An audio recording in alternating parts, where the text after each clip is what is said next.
as Senator John McCain says he cannot support the Graham-Cassidy bill.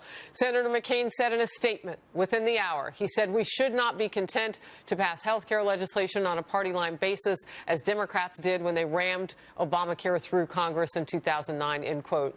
South Dakota Senator Sen Thune joins me now. I want to start, if we can, Senator, with the breaking news of Senator McCain now stepping away from this bill. Right. Well, and that's certainly not a good development for passage of the bill, Harris. But, you know, we still have there are a couple of uncommitted members, and there's an opportunity between now and September 30th, the end of next week, to get a vote on this, an affirmative vote. We all know that this issue is not going away. We've got markets that are in collapse, fewer and fewer options, and premiums continue to skyrocket. So at some point, this issue has to be addressed.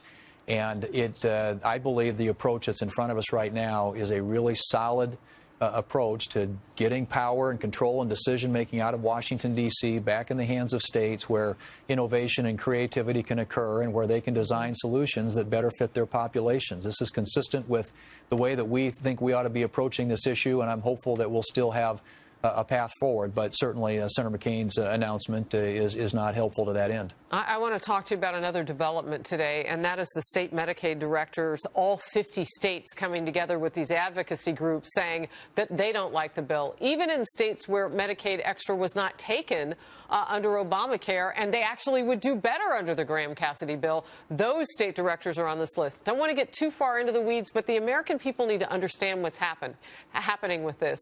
What is your response to that, and how do you explain it?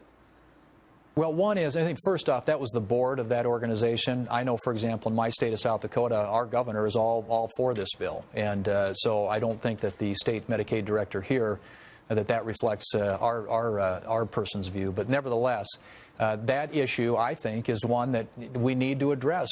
Medicaid needs to be reformed. And I think what we know is that there are a lot of states where it doesn't work very well. And there are a lot of states, because it's an open-ended entitlement, where if they spend more, they get more from the federal government. That's why you have, 3 states in the country, Massachusetts, California, and New York, getting 37% of all the Medicaid dollars. There are a lot of states who are running efficient programs that aren't benefiting from this, and we need more accountability, more transparency, more fiscal responsibility in the Medicaid program. Putting it on a per capita cap basis going forward with inflationary increases does that. And this is going to have to be reformed, and this was a great opportunity to do it. Everybody talks about reining in out-of-control entitlements that are unsustainable over time. This is an example of that, and this was a rare chance, I think, frankly, to put some reforms in place that will make that program sustainable. But I understand why those who benefit from the existing status quo want to keep it that way. You know, I hear you, and I guess it's just what we do as human beings. I hear you almost talking about this in past tense. You're running out of time. The special rules, those budget reconciliation rules that allow you to just have a majority vote, that the vice president could even come in if it's 50-50 and break that tie. But you get past next week, and you're going to need 60 votes. Just bottom line it for me. Where are we, Senator Thune? Well, first, one is, some people have said, well, why isn't there a bipartisan process? There has been now for a couple of months. Senator Alexander, Republican from Tennessee, has been meeting with Senator Murray, a Democrat from Washington, and their committee to try and come up with a path forward that is a bipartisan one. But frankly, Harris, the problem with this issue is we are going in fundamentally different directions. The Democrats want to double down on Obamacare.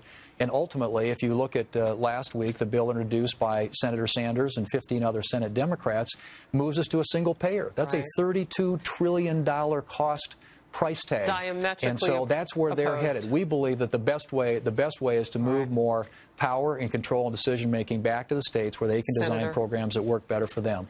And it's pro-patient, it's pro-states, and frankly, they're the laboratories of democracy, and I think we ought to give this approach a chance. But we still have an opportunity to do that until the end of next week, but the issue is not going away. We will be dealing with this going forward because this individual marketplace is in free fall, and everybody knows that. It's only a question